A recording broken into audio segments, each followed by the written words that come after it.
अंकिता भंडारी हत्याकांड में आई एक और ताजा खबर। क्या अंकिता भंडारी के हत्यारों को जल्दी मिलेगी फांसी की सजा या फिर अंकिता भंडारी के हत्यारों को जल्दी ही बाइज्जत बरी करने की कोशिश की जा रही है? वैसे तो इस केस की 3 नवंबर को सुनवाई होनी है, लेकिन इससे पहले भी केस में कुछ हलचल देखने को मिल रही है। सुनवाई से पहले क्या हलचल चल रही है इस केस में, यह सब जानने के लिए बने रहे पूरी खबर में। एडवोकेट आशुतोष नेगी जी के द्वारा जब हाई कोर्ट में अंकिता भंडारी केस की सुनवाई की याचिका डाली गई तो उनको एसआईटी लक्ष्मण झूला थाने में पूछताछ के लिए बुलाती है। उनको बताया जाता है यदि आपके पास केस से संबंधित साक्ष्य हैं तो आप अपने बयान दर्ज करने और साक्ष्यों को सौंपने के लिए लक्ष्मण झूला थाने पहुँचें। एडवोकेट और पत्रकार आशुतोष नेगी जी से जब सवाल पूछे गए तो उन्होंने एसआईटी को बताया कि उनके पास सवाल ज़्यादा हैं जिनका जवाब एसआईटी को कोर्ट में देना होगा। नेगी जी एसआईटी से कहते हैं जहां तक साक्ष्य की बात है तो वह सोशल मीडिया में घूम रहे हैं। उन्होंने बहुत से चैनल्स का रिपोर्टर्स का नाम लेते हुए बताया कि साक्ष्य तो इतने रिपोर्टर भी खुद एसआईटी को दे रहे हैं, तो फिर अपराधियों को अब तक सजा क्यों नहीं दी जा रही?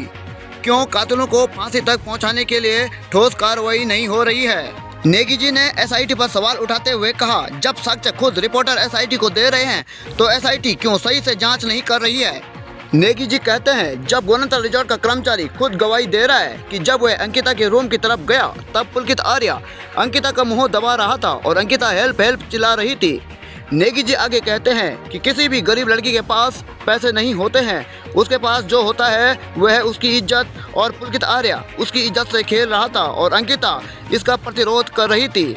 और इसका स्पष्ट रूप से प्रमाण वह कॉल रिकॉर्डिंग है जिसमें अंकिता रो रही थी और कर्मचारी से उसका बैग ऊपर दुकान पर रखने के लिए कह रही थी। नेगी जी एसआईटी से कहते हैं स्पष्ट है जब अंकिता रो रही थी, चिल्ला रही थी और मदद की गुहार लगा रही थी तो इसका एक ही अर्थ है कि अंकिता के साथ सेक्सुअल असॉल्ट, फिजिकल असॉल्ट किया गया और अंकिता के साथ निश्चित रूप से दुराचार हुआ है। पत्रकार महोदय जी एसआईटी से आगे सवाल करते हैं कि जब पोस्टमार्टम होता है तो लड़की के केस में महिला डॉक्टर क्यों नहीं थी? वो कहते हैं पोस्टमार्टम रिपोर्ट में गायनिकोलॉजिस्ट की कोई भी भूमिका नहीं थी।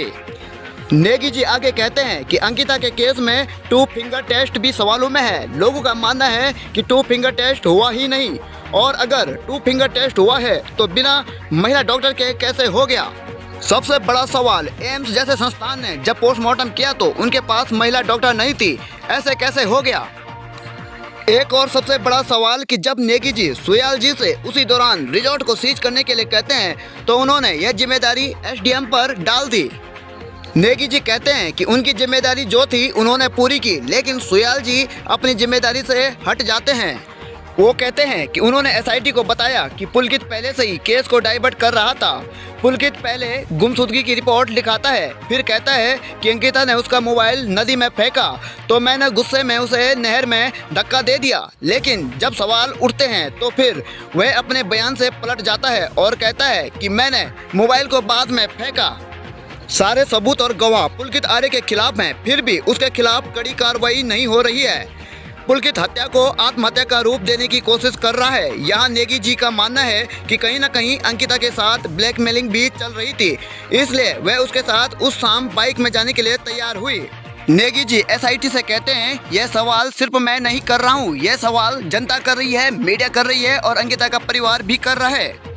नेगी जी के साथ सारी जनता, मीडिया यही कह रही है कि पुलकित आर्य का पिता विनोद आर्य काफी प्रभावशाली व्यक्ति है और वह केस को अपने हक में करने के लिए और मजबूत करने के लिए किसी भी हद तक गुजर सकता है। इसीलिए वे एसआईटी से कहते हैं कि एसआईटी को पुलकित आर्य के खिलाफ गवाही देने वाले व्यक्ति को कड़ी सुरक्षा देनी होगी।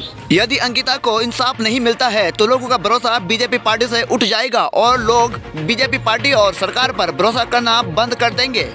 सारा देश अंकिता को इंसाफ दिलाना चाहता है और देश से इस डर के माहौल को हमेशा हमेशा के लिए समाप्त कर देना चाहते हैं।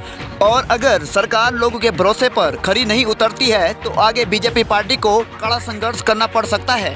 बीजेपी के बड़े बड़े नेता इस केस पर चुप्पी साधे हुए हैं, जिससे लोगों का गुस्सा छठे आसमान पर है।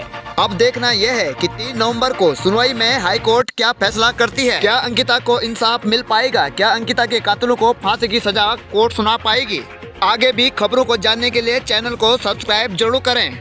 सब्सक्राइब करने के साथ साथ बेल आइकन की घंटी को प्रेस कर ऑल पर क्लिक कर लें ताकि आने वाली हर खबर सबसे पहले आप तक पहुंच सके। आज के लिए खबरों में बस इतना ही। फिलहाल के लिए नमस्कार, धन्यवाद।